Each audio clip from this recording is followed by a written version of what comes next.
What is up, my nerds? It is Shane from The Nerdy Mind, back again with another episode. Before we get started, I just want to say thank you all for watching the videos on YouTube at The Nerdy Mind channel. Please like, comment, and subscribe. Please leave comments. I really like when people interact with the videos, know that people are actually, let me know if they like the overall content, like the topics that we're talking about, or let me know on some topics that I haven't hit yet. And if I don't know it, I definitely will research it, or if I do know it, I definitely will consider talking about it. If you're listening to the podcast on Spotify, Apple Podcasts, and Google Podcasts, thank you as well. Hit that follow button so you get updated on every new episode that is uploaded on those platforms. For everything, please share the podcast. I'm slowly growing, but I would love some love out there for people who listen or watch. Please share the podcast along, and it'll be greatly appreciated. Follow me on Instagram, TikTok. Those are pretty much my main channel. It's pretty much what I upload the most on. I post a little bit of snip clips of the episodes to keep it a little bit digestible for people who don't like listening to long form, which is fine. I also post a lot of cool nerdy things that I see out and about or to come to my For You page. So I like sharing that as well. So what we're going to talk about today is something very interesting that I wanted to talk about because I didn't really think about it until I started watching something, reminiscing on some anime that I started watching again. Kind of like going back to my roots, if that makes sense. So I've been watching a lot of 90s anime. The first one that I kind of started watching that I had questions about, I never watched it when I was younger, but it kind of built the bridge for me to go back and watch some things that I did watch, and it was Hellsing. Great anime. If you haven't watched it, definitely check it out. But what kind of turned me going backwards was Hellsing, and then I started watching Gundam Wing from there. So I got into a huge Gundam kick. I'm a huge Gundam fan. It was actually one of the first animes I started watching as a kid because my cousins watched it. They're the true guys who really got me into watching anime. Just seeing them have it on the TV, popping a couple VHSs in and then watching it. And then it got me into watching it. So like Gundam was my first, and then it would be Dragon Ball after that. But I wanted to talk about some talking points overall from watching Hellsing, Gundam Wing, and a lot of these older 90s animes. Don't get me wrong, the animation is great for its time. We can't compete or at least compare animes to what we have now, especially with like Jujutsu Kaisen or like Demon Slayer, like the overall like artistic ability that we have today compared to the 90s. You can't really, it's apples and oranges. But I wanted to talk about what caught my attention was the overall anime acting, the voice acting aspect of it all. And this is mainly, I was mainly for like the dub side. So if you don't know, I am a dub person. I do listen to a dub.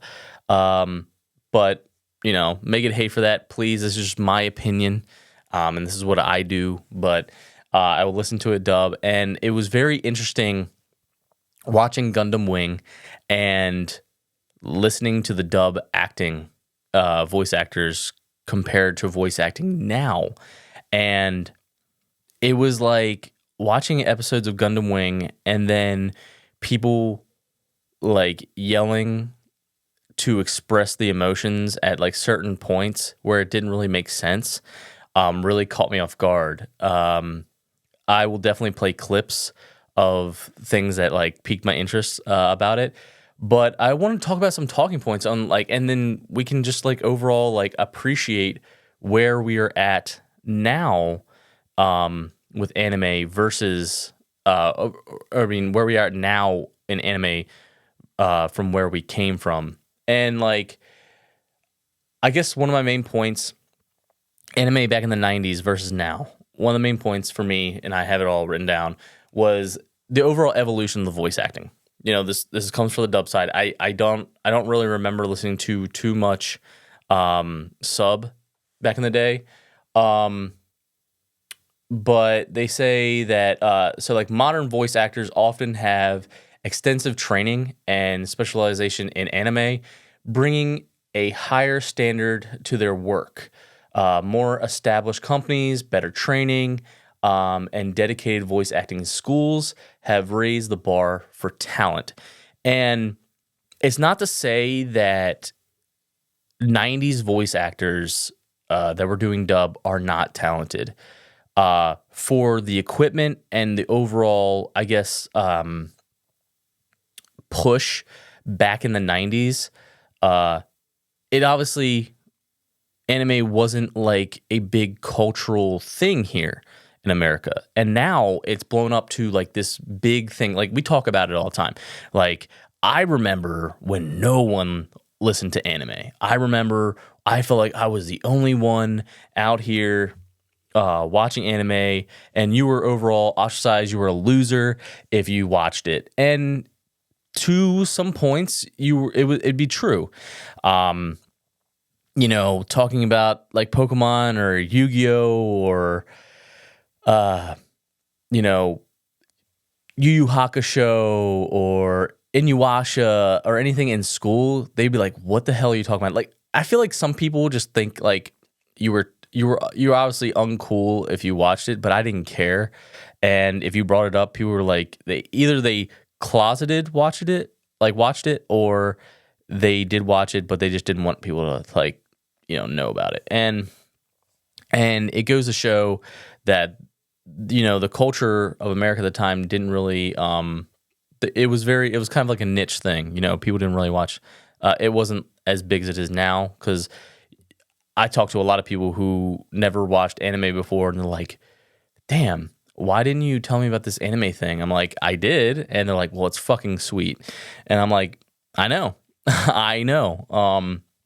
But my main point is, Zach. Zach is one of my best friends. He's been on the podcast, and he is a professional voice actor, and it is very true on the amount of time and energy that you have to put into voice acting nowadays, especially to be big, and there's a lot more, like I said, like a lot more training, a lot more direction for this type of thing.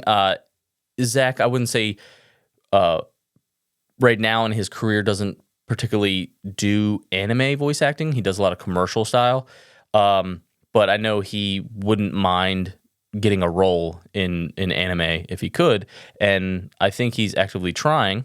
But my point is, Zach has put so much time and energy, money into this passion of his that, I've seen it. I've heard his stuff. He sounds really amazing. And, he has gone to classes for this. Like, he's paid a lot of money for classes to have professional coaches help him with his overall vocal style, how to enunciate words better, so that way you can understand it, or an overall coach him on just being a better actor. We all think we can act, but acting is a skill. Believe it or not, it isn't just like us pretending to be something. Like, there is a skill to it, and it takes a specific person to do it. Especially with anime acting, if you're transferring like the Japanese anime to a dub style, you have to like match what the facial expressions of that character is doing, and to do it on the spot while it's rolling is crazy to me. Like, I don't understand how they do it. And Zach's been trying to get me to come to some of these shows out in did he go to Chicago? I think it was either in DC, Chicago, and maybe New York. And I forget what competition he was at, but he was overall they were going to do like a competition to where you do a live reading of an anime in front of like hundreds of people, and you overall it's like a live audition essentially. And to do that to me is like nerve-wracking because I'm very confident in front of the camera because I can cut, edit. If I don't like the way I said something or if I don't like the way how it came out, I can always just stop, edit that out, and just redo it. Where there you have hundreds of people staring at you, and you gotta nail it because you want to be good. And he said like he's gotten. I had to talk to him again about his last chance there, but like I know he's made it to the second round a few times that he's gone, so that's pretty good. And I think he was. I don't want to misspeak, but I think he may have made it to the third round, but may not have won. But I'll have to ask him. I'll have to have him on here and talk about it because we've talked about it probably last year when he went last time. But I want to have him back on the podcast and we can hit this topic again and talk about it more. But it was funny when I was watching Gundam Wing and the overall style like of acting. It was just like interesting because like I didn't feel the in-depth emotion. It could be just Gundam. Like I said, it's just my opinion. It could just be Gundam, and there's tons of 90s animes that I haven't watched. And it could just be that. Or whatever. I like, again, it's just my opinion. And then it's just one point. It's just crazy all the so with anime having such a bigger community now that there's a lot more I guess dedication and overall schooling that goes towards that, and which has given us some great voice actors in America now. So it's really cool. Another good point is, and I've already made this point, was the advancement in technology and recording techniques. And again, that's why I'm not hating on 90s anime. It was just interesting to talk about, or like just like sit there thinking while I was watching and feeling nostalgic watching these shows that I used to watch as a kid. And I understand that. I mean, there's technology coming out now that we didn't have in like the early 2000s that would blow our brains now. I mean, back then, like the smartphone, just having a mini computer in your pocket is insane. You get tons of information in the palm of your hand in an instant. It's crazy because, back in 2007, I didn't get my first cell phone until I was like a junior in high school. So I didn't have internet on my flip phone, and to think that I would have a computer in my pocket back in the day was like, I'm thinking of Star Wars, Star Trek, or futuristic time. I didn't really concept that. So to have voice acting sound better now because of the technology and overall recording abilities is obvious. So I've already talked about this point, but it's kind of like hits it home a little bit different, is the shift in audience expectations and genre diversity. Today's anime is a diverse and appeals to a broader audience with genre that demand more nuanced acting, such as psychological thrillers, a slice of life.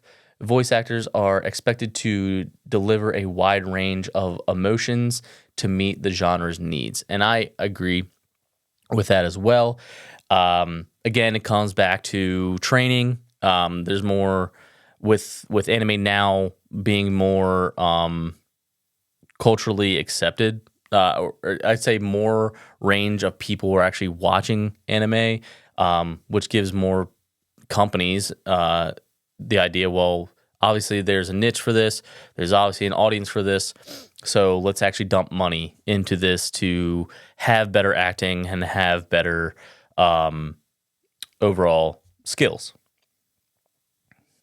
And obviously, another point, like I said, we keep talking about this, so I don't know if it's really it's a newer point, but anime's mainstream growth and professional standards, anime's rise to mainstream popularity has led to a higher production values and increased budget. So like I was saying before, without actually having read the note. I pretty much subconsciously said it. The involvement of passionate fans turned actors in industry has helped improve the quality as well as understand both the genre's history and expectations for today's audience. And goes back to what I was saying, Zach and I are anime fans, didn't go into doing voice acting. Just a little second. I kind of dive deep into things, and when he was doing voice acting, he convinced me to try to do it. I did try it, sent in a couple audition things, but didn't hear anything. And it wasn't that I didn't want to, that not hearing back killed it for me. It's just like I didn't have that passion like he does, and that's just his thing. My more passion is just watching the thing overall, having great conversations about the thing and breaking it down and talking about it. And that's mine, and that's why I like this style. Rather, Zach has a big passion for the art of anime, and that's why one of the big things why he became a voice actor. So I agree with that last bullet was, anime fans, see it and believe that they can, they want to be the character as well, hearing their voice and overall, so they dive deep and improve their skills to become the next best voice actor. So it's very, very cool. This is a good point, and this is kind of hits home with another. It's kind of like weaving in and out. Like we're kind of saying the same things, but kind of different ways. Community influence and feedback. In the 90s, feedback was limited to fan conventions or early internet forums, so there was less community pressure on voice acting quality. Now online feedback from fans is immediate. The studios are more attentive to viewer reactions. This pushes voice actors and directors to refine their craft and avoid fan backlash and meet fan expectations. So if you have a new anime now and I'll give you an example. Black Clover. I love Black Clover actually, and I'm actually about to start reading the manga to finish what's going on because the animation. I don't know if they have a set date on when it's going to come back yet.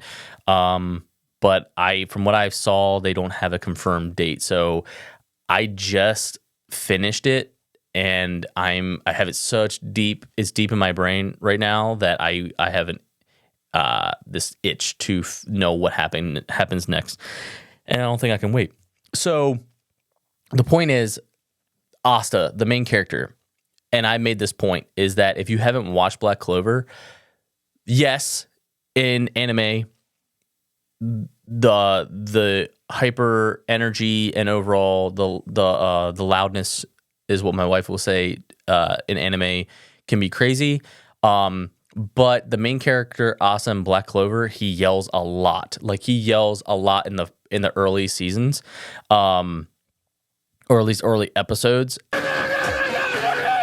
you can't do crunches this fast. Like anyone. And I was like thinking to myself, I don't know if I can finish this series because of how much he does yell. It was almost like Naruto in the early seasons of Naruto when he kept saying, "Believe it." Believe it, believe it, believe it, believe it, believe it, believe it, believe it, believe it, believe it, believe it. And yelling, "Believe it," or he's going to be Hokage and stuff like that. And I think for Naruto, the fans push back on why he says that a lot, and they kind of stopped doing it. So they listened to the fans, and they took that line out. Because he was saying it like it seemed like every other word, and it's the same thing for Black Clover. Now, I wouldn't say that in Black Clover that Asa stops yelling, but they actually poke fun of it in the show. I started noticing later in the series that when I was saying, I was like, man, Asa yells a lot, and all of a sudden you have Magna and some of the other guys on his the Black Bulls squad. They're like, do you have to yell at this point? Do you have to yell right now? And then there's other characters that they meet along the way that yell or yell at him for yelling as much, especially and a lot of the other ones. So it was actually funny that they didn't stop him from like having a crazy hyper energy. They were just like, yes, we know the main character yells a lot, but we're gonna add jokes in there about it. So I thought that was unique, and I thought that was funny. So yeah, that's overall a little bit of points that I had to talk about overall the 90s anime compared to now. And what's crazy is that talking about Gundam, what got me on this Gundam kick was, yes, watching Hellsing, but then I was like, you know what? I haven't watched a good Gundam in a while. And there was this new Gundam anime. Let me not botch the name. I want to figure out what the name is first. Hold on. So, Gundam Requiem of Vengeance is on Netflix, and I have to say, this is one of the most unique Gundam series I've seen as of late, because you get the overall perspective of the colonies. So Gundam is a floating thing. Yeah, sorry. I didn't like that the strip behind me was white in particular. But now I'm like, we're all red, but yeah. So what I was pretty much saying was, what got me on this Gundam kick was I was watching this new Gundam anime on Netflix. It's called Gundam Requiem of Vengeance. And if you don't know Gundam is essentially about people from Earth, and then you have, which is one army, and then you have the colonies out in space. Usually the name of it's called Xeon. And there are two armies essentially that fight each other. The colonies are usually, I'm going to say this, no supporter of either one. The one thing you need to know about Gundam is that there's really no good or bad people. It's a lot of gray area, because because not all Gundam is the same timeline. They're all separate stories, kind of like Marvel and DC. Each comic book that comes out is a different story. But typically the colonies are fighting for independence away from the Earth Federation, and overall the Earth Federation, and with the colonies, what comes with that is like a lot of terrorist stuff, terrorist acts, which the Earth Federation takes as war. And sometimes the Earth Federation, in some stories, want to take back control of the colonies or try to suppress the people in the colonies, and want to keep them under the Earth Federation regime. But again, it's in some different stories. Like Xeon's, like I said, there's no good or bad, because they're all essentially just doing the armies are overall essentially doing what the political people do or ask them to do, and propaganda and all this other shit. So it gets really like twisty and turny, and like let's just say like Gundam Wing, for example. The Earth Federation. You get to see a lot of things from the Earth Federation side. A lot of corruption, a lot of craziness. They want to oppress overall the colonies. But the main heroes, or I wouldn't say heroes, but the main protagonists in Gundam Wing, his name's Hero, is from a colony, and he, with along of his other friends who become friends from the colonies, do a lot of terrorist stuff on Earth in the name of justice for the colonies, and overall trying to have dissension away from the Earth Federation. They want to become their own thing, their own government, and the Earth Federation does not. So obviously the act of terrorism is not good, how they go about it, but they're doing it how they see is the only way to get away from the Earth Federation. So they have a lot of combatants with the Earth Federation. What they see is they're fighting for independence, but the Earth Federation sees them as terrorists. So again, none of it's good. None of it's good. But it's interesting though, because you typically in the Gundam Wing show, you see it from one perspective. You really root for Hero and the colonies to fight for the independence because the Federation does some really shady shit. I mean, they essentially purposely trick Hero and a lot of the other guys to do these terrorist acts to gain support for the war, to take back the colonies, because they're like, see, look, these guys are out of control. They're pretty much doing all this terrorist act and destroying Earth, destroying bases, killing people on Earth. They're evil people, and we need to have war with them. And a lot of the military in the Earth Federation at the time were like, no, we need to have peace. Let's start talking peace deals with the colonies. Let's sit down at the table and talk about what we need to do to stop the bloodshed. And you have this other organization called, the organization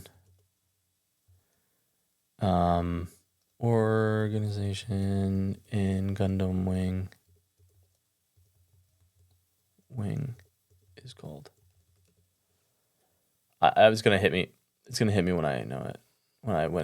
Oz, yeah, the fucking Oz, Oz organization. So it's like a subset of the military. It's almost like when you have military men and women who get out of like the actual government's military and they join like missionary, like mercenary, or like like a subcontractor company who funds who gets paid by governments to be in like proxy wars and stuff like that. The Oz organization is kind of like that, where like they're not a part of the Earth Federation, but the Earth Federation pays them to essentially join the fight against the colonies. So that being said, long tangent on what I'm trying to say is like, so the Earth Federation generals, some of them in there, want peace, but the Oz Federation does not want peace. And they pretty much stage a coup against the Earth Federation and assassinate or trick the Gundam pilots to kill the Earth Federation pacifists, is what they're considered, as pacifists, not knowing who they actually are. And they kill them. So the Federation uses that as propaganda to convince the rest of the Earth Federation to essentially join up with the war. The Oz organization starts taking over all these military bases and killing the military, turning on the military, because they want to be like the one world military and to take over the colonies. So in this perspective, you see as Oz as the evil guys, you see the Federation as evil, and the colonies are good because they're fighting against oppression and cut and dry. Where what was cool about this show, Gundam Requiem of Vengeance, is that it's so gray. Like, you're so in the middle that it's crazy. And it was a different perspective, because this time the Gundam was actually on the Earth Federation side, and the perspective that you have is the colonies of Zeon, which have the Zaku's.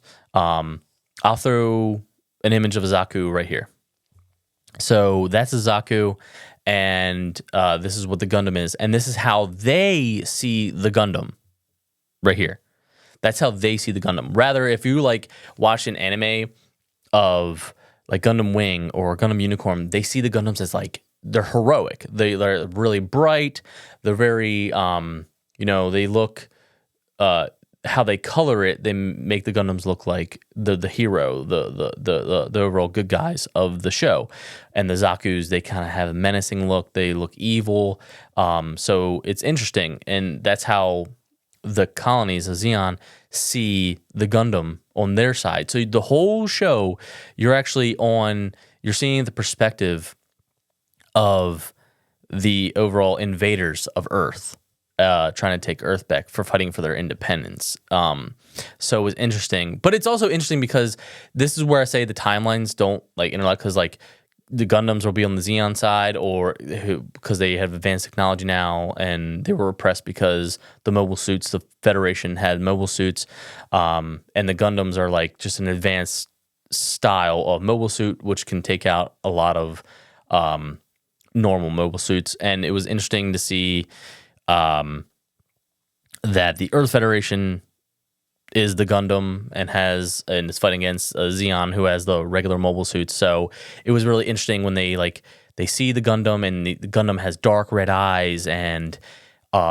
they see it as evil, and whoever's piloting it has no sense of right and wrong. They're killing their friends and comrades and all this stuff. But I mean, it's like anything in war. Nothing is really, cut and dry. There's death and craziness on either side, just doing what they're pretty much told to do. So it was very interesting. It's very deep show, and it really got to me. And it was really interesting to see the perspective of like the invaders, how they see the overall perspective of the Gundam to them is evil, and they don't understand why they just won't let them be free and all this stuff. But then, not trying to spoil it, but like later in the show, you get to hear from the Gundam pilot, and he's like, "What do you mean? Like I'm here to defend my Earth. I'm here to defend this place. You're the ones who invaded. You're the ones who came here and started killing people." And it's just crazy to look at. Not trying to get like crazy and deep with this, but like it was crazy to see like the two perspectives. They thought that they were doing good on both sides. It's kind of wild to think about, and it's a good show to show some depth for anime. I thought the anime style was amazing.